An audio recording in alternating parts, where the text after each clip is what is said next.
প্রিয় দর্শক, আমরা আজকে ওমানের শহর অঞ্চলের আমাদের শিমুল ভাই, ওনার খাইয়াত তথা ওনার সিলের টেলার্স, ওনার দোকানের বিস্তারিত আমরা ওনার সাথে ওনার মুখ থেকে শুনবো। ওমানের টেলার্সের কাজের চাহিদা কেমন, বেতন, ডিউটি কত ঘন্টা ইত্যাদি বিস্তারিত আমরা আজকে ওনার মুখ থেকে সব কিছু বিস্তারিত শুনবো।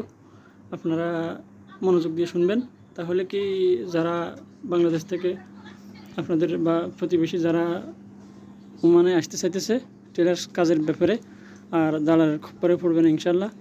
আমরা বিস্তারিত ওনার মুখ থেকে সব কিছু শুনবো। শিমুল ভাই। হ্যাঁ ভাই, কেমন আছেন? একটু যদি সময় দিতেন। হ্যাঁ বলেন ভাই। আপনার সময় আছে না? একটু অনুগ্রহ করে একটু যদি সময় দিতেন আমারে। হ্যাঁ বলেন।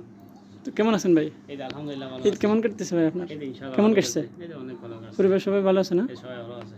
কাজ টাজ কেমন চলতেছে ভাই? কাজ আলহামদুলিল্লাহ কাজ ভালো হয়েছে। এখন একটু ঈদ ভাঙ্গা তো, এখন একটু কাজ কম। ইনশাআল্লাহ এই মাসের বেতন পাইলে কাজ চালু হয়ে যাবে। এমনি এই অঞ্চলে কাজের চাহিদা কেমন? কাজের চাহিদা কাজের উপর ডিপেন্ড করে ভাই।